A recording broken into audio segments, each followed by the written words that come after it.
বৈষম্যবিরোধী ছাত্র আন্দোলন থেকে সরকার পতন। গণ আন্দোলনের মুখে পদত্যাগ করে দেশ ছাড়েন বাংলাদেশের সাবেক প্রধানমন্ত্রী শেখ হাসিনা। অতীতে আরও কয়েকটি দেশে শিক্ষার্থীদের আন্দোলনে সরকারের পতন বা নীতি পরিবর্তনে বাধ্য হয়েছিল। এর নিকটতম উদাহরণ শ্রীলঙ্কায় প্রেসিডেন্টের পলায়ন। 2022 সালের এপ্রিলে ছাত্র ও জনতার আন্দোলনের মুখে প্রেসিডেন্ট গোটাবায়া রাজাপাকসেকে পদত্যাগ করতে হয়েছিল।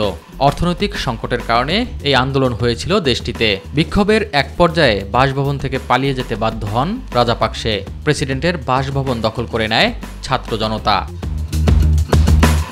গ্রিসের সেনা সরকার উৎখাত। 1973 সালে সেনাবাহিনীর স্বৈরশাসনের বিরুদ্ধে গ্রিসের শিক্ষার্থীদের আন্দোলনের কেন্দ্রস্থল ছিল এথেন্স পলিটেকনিক। টানা 6 বছর স্বৈরশাসনে ক্ষিপ্ত হয়ে ছাত্র জনতা রাজপথে নামলে এক পর্যায়ে এথেন্স পলিটেকনিকের মূল ফটক ভেঙে সেনাবাহিনীর ট্যাঙ্ক ঢুকে যায়, মারা যায় 15 জন। এর জের ধরেই প্রবল আন্দোলনের মুখে অবশেষে 1974 সালে গণতন্ত্রের আঁতুড়ঘর গ্রিসে গণতন্ত্র ফিরে আসে।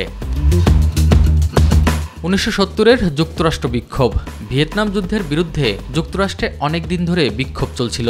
এই অবস্থায় 1970 সালে রিচার্ড নিক্সন কম্বোডিয়াতেও আক্রমণের অনুমোদন দিলে কেন্ট স্টেট বিশ্ববিদ্যালয়ের শিক্ষার্থীরা বিক্ষোভ শুরু করেন। এক পর্যায়ে গুলিতে 4 জন নিহত হলে বিক্ষোভে ফেটে পড়ে পুরো দেশ। বিক্ষোভে অংশ নেয় 40 লাখেরও বেশি শিক্ষার্থী। এসব ঘটনা দক্ষিণ পূর্ব এশিয়ায় যুদ্ধ নিয়ে মার্কিনীদের মনোভাবে পরিবর্তন এনেছিল বলে অনেক ইতিহাসবিদ মনে করেন।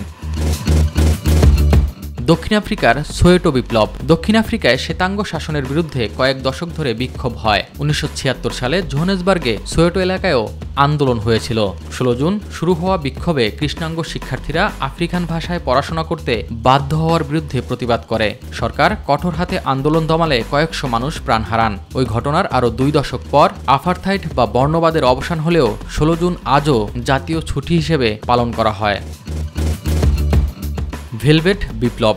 1989 সালের 20 নভেম্বর তৎকালীন চেকোস্লোভাকিয়ার রাজধানী প্রাগে আনুমানিক 5 লাখ মানুষ ক্ষমতাসীন কমিউনিস্ট শাসকদের শোষণের বিরুদ্ধে প্রতিবাদে জড়ো হয়েছিলেন। এই আন্দোলনে বড় ভূমিকা রাখে শিক্ষার্থীরা। অবশেষে 10 ডিসেম্বর কমিউনিস্ট সরকার পদত্যাগ করতে বাধ্য হয়। আন্দোলনের অহিংস ধরনের কারণে এই আন্দোলন ভেলভেট বিপ্লব নামে পরিচিত।